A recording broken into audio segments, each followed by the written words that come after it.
시대의 한 수 첫 코너로 준비했습니다. 시작에 베테랑에게 한 수 배워보도록 할까요? 오늘 이 시간 MTNW 김동석 어드바이저와 함께 꾸려가겠습니다. 어서 오십시오, 위원님. 네, 안녕하세요. 네, 시장 이야기를 해보도록 하겠습니다. 어제 정말 마음이 무너지는 듯 했다가 일단 오늘 오르고 있습니다. 이걸 예상되었던 악재에는 시장이 잘 버틴다? 오히려 올라준다라고 봐야 될지 아니면은 다른 배경이 있다라고 생각하고 오늘 너무 낙관적인 전망을 확산해서는 안 되는 건지 아리송합니다. 언제나 이성적인 판단 그리고 수치에 기반해서 냉철한 시각들을 주시니까요. 지금 시장 판단 지금부터 이야기 들려주시죠, 위원님. 미국 시장이 어저께 대단했죠. 장 초반에 제 기억으로 플러스 1.2% 정도 상승을 하고 있었어요. 그 나스닥 선물이. 근데 그 상승이 뭐였냐면 영국의 재정 정책에 대한 부분, 이런 영란은행 발언, 이런 것들과 델타 항공이 실적이 상회했다. 이 두 가지 이슈가 이제 해외에서 미니 선물을 끌어올렸어요. 그러더니 9시 좀 넘어가면서 이제 9월 CPI 시장에서 되는 뉴스가 딱 나오면서 주가가 순식간에 미니 선물이 마이너스 3%대까지 폭락을 합니다. 그리고 실제로 장이 딱 열리면서 마이너 출발했는데 이게 마지막으로 가면서 플러스가 나면서 플러스 2%로 움직였어요. 그래서 저점 대비해서 고점 대비까지 6%가 움직이는 상황이 연출됐습니다. 이걸 가지고 이제 시장에서는 추세 전환이다. 인플레이션이 아무것도 아니다. 이제는 시장은 그렇게 보는 게 아니다. 이렇게 해석하신 분이 많을 것 같아요. 근데 이걸 이제 잘 판단해야 됩니다. 일단 전 대전제는 제가 말씀드린다면 반등 시 물량 축소 꼭 해라. 일단 이게 기본적 대전제입니다. 이유는 아직 간단해요. 미국 시장이든 우리나라 시장이든 가장 베이스가 되는 사실이 해결돼야 돼요. 무슨 말이냐면 미국은 지금 금리 인상을 하고 있는 과정이고요. 그 금리 인상 과정 속에서 가장 중요한 것은 인플레이션이에요. 9월 인플레이션이 굉장히 중요한데 제가 아마 지난주에 이런 얘기 했을 거예요. 9월 인플레이션에서 제일 중요한 것은 근원 CPI다 라고 했어요. 소비자 물가 지수가 8.2가 나왔는데 지난번에 9.1에서 8.5, 8.3, 8.2가 됐어요. 둔화가 된 건 맞습니다. 근데 시장 예상치는 8.1이었어요. 그러니까 시장 예상치는 약간 높아진 거죠. 근데 근원 CPI가 지난달보다 더 높은 상황이 돼버렸어요. 이 근원 CPI라는 것은 유가와 식료품을 제외한 거거든요. 그럼 유가와 식료품을 제외한 것이 많이 올라서 8.1 밑으로 소비자 물가에 내려가야 될 걸 막았다는 얘기예요. 그러면 지금 근원 CPI가 굉장히 문제가 되기 때문에 미국에서는 11월 달에 금리 인상이 자이언트 스텝이 확정이 된 거예요. 그보다 더 많은 울트라 스텝을 할 수도 있는 상황이 돼버렸다. 이런 해석을 해야 되거든요. 그래서 시장에서는 어저께까지만 해도 미국이 내년도에 4.75% 정도까지 금리 인상을 해야 될 거다라고 했는데 실제로는 이제 5.25 이렇게까지 나오기 시작을 했어요. 그럼 여기서 제일 중요한 것은 뭐냐면 이번에도 그렇게 올랐는데 다음 달은 어떻게 될 거냐가 문제예요. 이건 이번 달에 중요하지 왜 다음 달 벌써 봐요. 왜냐하면 유가가 그 당시에는 내려왔어요. 지금 유가가 다시 올랐어요. 유가가 다시 올랐다는 것은 CPI가 올라간다는 거고 근원 CPI를 더 키운다는 거기 때문에 다음 달에는 현재 유가를 유지하게 되면 얼마가 나오냐면 최소한 8.7 이상이 나올 거고 근원 CPI는 7 근처까지 가능성이 높아져요.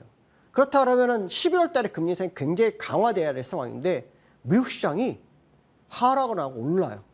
그러니까 시장 사람들은 뭐지? 하고 시장을 방향을 보게 되는 거예요. 그러면서 이제 악재가 다 희석됐나? 해소됐나? 이런 생각을 할 수 있겠죠. 그러나 중요한 것은 뭐냐면 아무것도 해소된 것은 없다는 거죠. 중요한 것은 인플레이션이 지속되는 거고 연준이 금리를 올릴 수밖에 없는 과정인 거고 세계 석학들은 전부 무슨 얘기를 하냐면 JP모건의 제이미 다이먼 CEO 같은 경우는 6에서 9개월 사이에 경기 침체가 올 거다.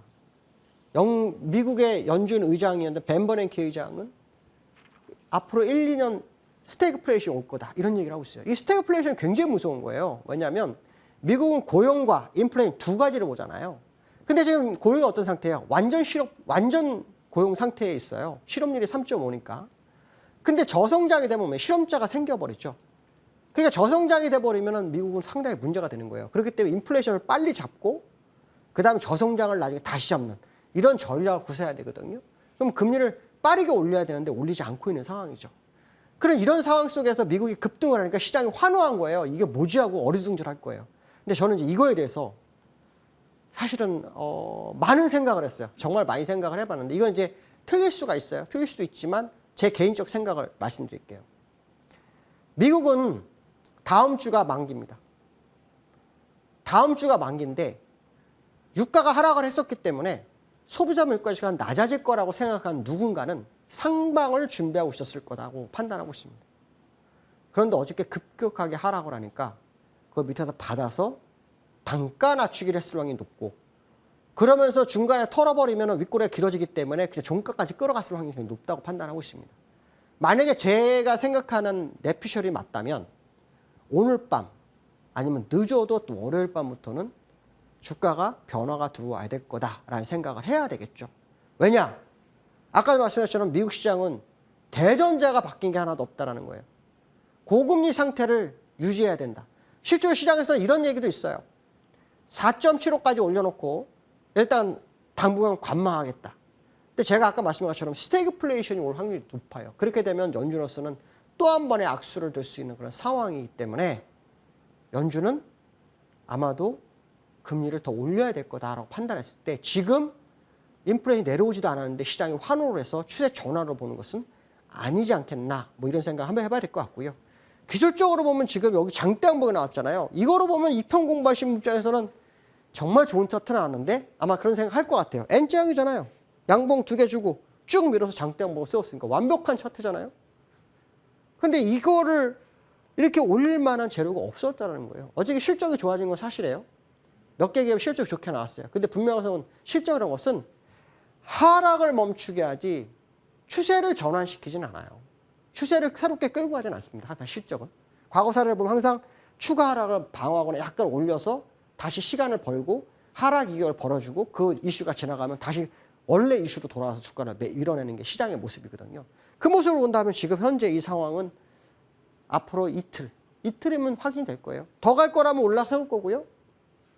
그렇다면 추세적으로는 아니라고 봐요. 왜? 추세적으로 가기 위해서는 아시겠지만 인플레이션이 꺾여야 돼요. 연준이 금리 인상을 멈추거나 금리 인하를 하거나 둘 중에 하나를 해야 되거든요. 그때까지는 유동성이 계속 회수될 수밖에 없는 그런 과정이라고 한다면. 그렇다면 지금 이 상황은 제가 볼 때는 다음 주 만기를 겨냥한 모습이 아닐까라는 생각을 하고 있어요. 그래서 아까도 말씀하신 것처럼 늦어도 월요일까지 방향성을 확인시키는 캔들이 나오는지를 좀 확인해야 되겠다. 뭐 이런 말씀 좀 드리고 싶고요. 두 번째로는 우리나라 금통에서 금리 인상 빅스텝 했죠. 뭐 예상된 수순이었어요. 제가 계속 빅스텝을 꼭 할 거다. 11월 달도 빅스텝 가능성이 굉장히 높죠. 근데 그것도 사실은 조금 적은 거라고 봐요. 왜냐하면 이 빅스텝을 해도 미국과 우리나라 금리 차가 지금 현재 빅스텝에서 0.25 차이가 났거든요. 근데 만약에 11월 달 이제 보름 남았죠. 미국이 금리 인상을 0.75로 하면 다시 1%가 벌어져요. 그래서 빅스텝을 또 한 번 하면 0.5 차이로 줄어들죠. 그런데 12월 달에 미국이 금리 인상 마저 한 번 더 남았어요. 그때 만약에 0.5 정도나 0.75 정도 하면 1에서 1.25 정도 벌어지거든요. 그러니까 결론적으로 말하면 연말까지 1을 벌어지는 거예요. 그러면 1이 벌어지면 이제 문제는 환율이 안 내려올 거라는 거죠. 환율이 내려오기 힘들다는 거죠. 왜냐하면 미국의 금리가 높기 때문에 금리 높은 쪽으로 돈이 흘러갈 수밖에 없는 구조적 상황이 될 거다. 이런 해석을 할 수 있거든요. 근데 그 한국은행에서 소수 의견이 나왔더라고요. 무슨 말이냐면 그 가계나 경제가 기업이 너무 안 좋아지기 때문에 이 베이비 스텝 정도로 가야 한다. 이런 얘기를 이제 2명이 얘기를 했어요. 근데 보통 한국은행의 과거 사례를 보면 소수 의견이 있으면 그 다음이나 그 다음, 그러니까 두 번째 그 소수 의견 나온 후 두 번째 안에서는 그대로 가는 경우가 굉장히 많았어요. 그렇게 되면 미국과 우리나라 금리차가 더 벌어질 거거든요. 그게 정말 우리나라 시장이 감당할 수 있는 상황이니까. 어차피 금리 인상을 따라가서 빨리 할 거라면 굳이 그렇게 시간을 벌면서 갈 이유는 없다고 보거든요. 빠르게 따라가는 게 맞다고 보는데 그 소수 의견이 2개가 나왔다는 거에서 우리가 한번 생각을 한번 해볼 필요성이 있을 거예요. 중요한 것은 뭐냐면 우리나라가 외환보유고가 얼마나 계속 유지할 건지에 대한 부분을 한번 확인해야 될 것 같아요. 환율이 오늘 있잖아요. 주가가 얼마였어요? 오늘 2.4% 폭등을 했어요. 근데 환율이요, 안 빠져요. 오늘 장중에 고점까지 올라갔었어요. 플러스도 났었어요. 왜 이게 안 빠질까요? 이게 뭐냐면 금리차 때문에 나타난 현상이라고 저는 보거든요. 금리를 빨리 회복하지 못한다면, 미국과 회복하지 못한다면 굉장히 위험할 거다. 결국 한국은행에서 소수 의견이 났다는 거에서 굉장히 저는 굉장히 당황스러웠어요. 아, 이게 잘못하면은 우리나라에서 외환보유가 많이 줄어들 수도 있겠다. 실제로 지금 상당히 많이 줄었어요. 9월 달에만 190억 불 정도가 줄어들었죠. 우리나라가 지금 미국과 통화 수합이 안 되고 있어서 아시겠지만 뭐 레포를 사용하거나 국민연금이나 국채 뭐 이걸 활용해도 5,600억 불 정도밖에 안 되거든요. 실제로 IMF에서 제시하는 건전 외환 보유고는 6,400억 불 정도고요. 우리나라 석학들이 제시한 건 8,400억 불이에요. 그러니까 많이 부족해요. 부족한데 정부는 아니라고 하죠. 물론 뭐 그건 아무도 모르죠. 그때 가봐야 아는 거니까. 그러니까 중요한 것은 뭐냐면 금통위가 금리 인상을 빅스텝으로 가는 게 아니라 더 많은 걸 하지 않는다면 지금 외환보유고는 계속 줄어들고 환율은 계속 이 상태를 유지할 확률을 열어두고 봐야 되겠다. 일반적으로 주가가 오늘같이 폭등하게 되면요, 환율이 20원, 30원씩 내려와도 할 말이 없거든요. 보통 1%에 한 1%씩 내려오거든요, 지수가. 그러니까 지금 2% 정도, 2.4%라는데 환율이 더 이상 내려오지 않는다는 것은 벌써 이게 빅스텝을 했지만 금리 차이에 대한 영향이 미치고 있는 게 아니냐, 이렇게 봤을 때 한국에서 금통위가 금리를 좀 더 공격적으로 해야 되지 않을까. 물론 대출받아서 집 사시고 대출로 쓰시는 분들은 굉장히 힘든 상황이지만 어차피 맞을만하면 빨리 맞는 것도 나쁘지 않을까, 뭐 이런 생각 한번 해봐야 될 것 같고요. 세 번째로는 삼성전자 얘기를 해야 되죠. 삼성전자가 정말 대단합니다. 왜 대단하냐면 이번에 뭐 한번 요 근래 한번 삼성전자 계속 보시면 아시겠지만 한 2.8%에서 2%는요 그냥 순식간에 갑니다. 물론 뭐 일반 개별 종목은 2.8%면 우습게 가는 거죠. 삼성전자처럼 이 물량이 엄청 많잖아요. 65억 주나 되잖아요. 65억 주나 되고 큰 종목인데도 불구하고 2%가 너무 쉬워요. 근데 제가 말씀드리고 싶은 건 뭐냐면 삼성전자가 여기서부터 여기까지 매수가 외국인이 들어왔어요. 약 1,500만 주 조금 넘게 들어왔다고요. 그 외국인들 1,500만 주 들어왔을 때 저 의문점이 생겼어요. 이게 이제 진짜 외국인이 기환이냐, 희망 고문을 하고 있는 거냐, 아니면 전말이냐.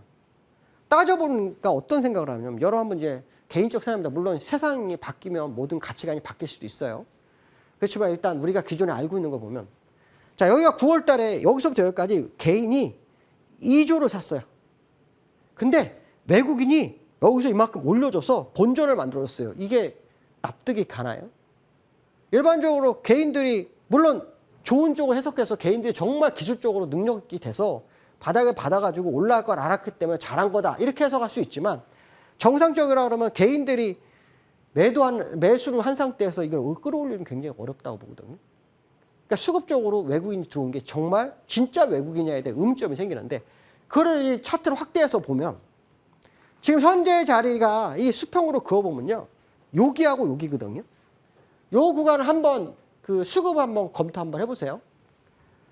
여기서 여기까지, 그 다음에 여기서 여기까지 실제로 공매도나 외국인들이 매도한 물량이요, 한 5, 6천만 주 됩니다. 5, 6천만 주.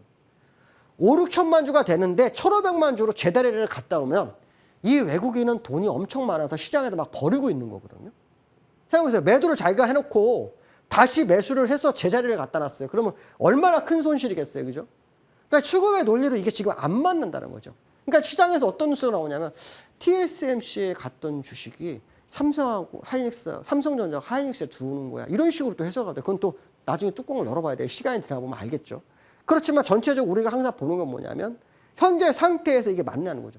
삼성전자가 우리나라 최고 기업인데요, 4년 동안 굉장히 힘들었는지 반도체 전 세계의 어떤 비중이 TSMC보다 엄청 줄었더라고요. 16%까지 떨어졌더라고요. 그런 상황 속에서 갑자기 뛰어오른다?